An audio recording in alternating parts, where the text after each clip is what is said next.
જય માતાજી મિત્રો, હું છું લોક સાહિત્યકાર ભાનુભાઈ ડાંગર અને આજે એક ફરી નવો વિડીયો લઈને આપની સમક્ષ આવી ગયો છું. એમાં આપણે પ્રકૃતિના દર્શન કરાવવા છે.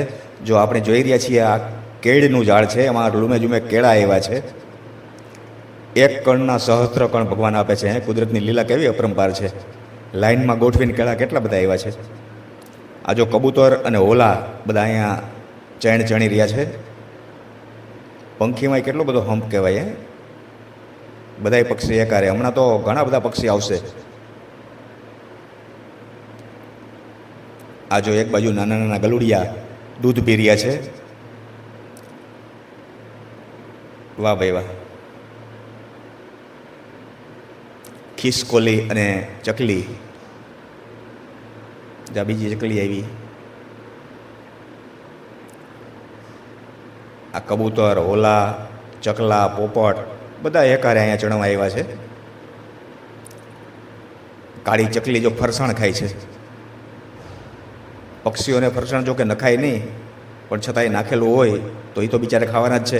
આ જો પથ્થર તોડી અને અંદરથી કૂપણું ફૂટી છે. વાહ, એરોપ્લેનનો અવાજ આવે છે. આકાશમાં એરોપ્લેન આવી ગયું છે. જો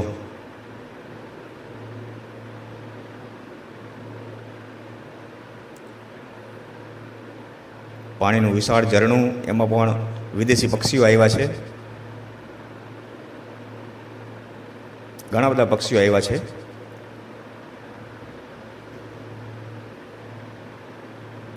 ક્યારેક ક્યારેક પ્રકૃતિના ખોળે આવીએ ને તો ખૂબ મજા આવી જાય અને આપણું મન ફ્રેશ થઈ જાય, દિલ ખુશ થઈ જાય એકદમ.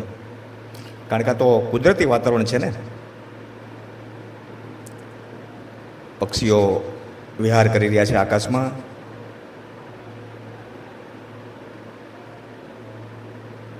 વાહ ભાઈ વાહ. સરસ મજાનો જંગલ વિસ્તાર.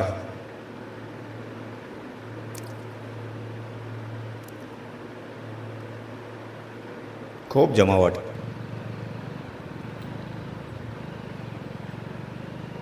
જંગલમાં બધા ફરવા આવ્યા છે. આજો ખંડેર થઈને મકાન આવું ખાલી પડ્યું છે. પુરાણા અવશેષો છે આ બધા, એકદમ જૂનવાણી. ઠાંગા વિસ્તારનો નજારો છે આ. જો કૂવાની અંદર પક્ષીઓ રહીએ છે, ખાસ કરીને કબૂતરો અંદર માળો બાંધી અને ઈંડા મૂકે છે એમાં.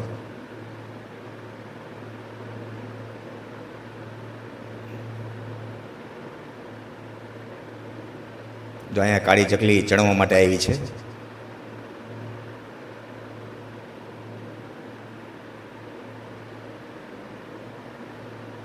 એકદમ લીલીછમ હરિયાળી. મકાઈ વાવેલી છે આમાં.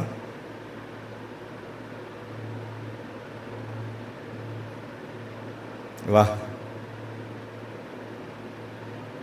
રંગબેરંગી પુષ્પો, વિવિધ પ્રકારના ઝાડ, ફૂલ ઝાડ. ખૂબ જ સરસ, દિવ્ય અને રમણીય વાતાવરણ. આ પણ કેળનું છે ઝાડ. આમાં હજી કેળા નથી આવ્યા.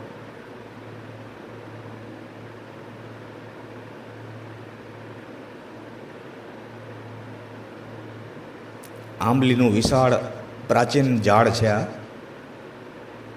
ખાટી આંબલી. વાહ ભાઈ વાહ. ગુલાબનું ફૂલ આવ્યું આમાં. આવું વાતાવરણ જોવાની ખૂબ મજા આવી જાય. જો હવે આ સૂર્યાસ્તની તૈયારી થઈ ગઈ છે. ચાલો નીકળીએ આપણે. જય માતા.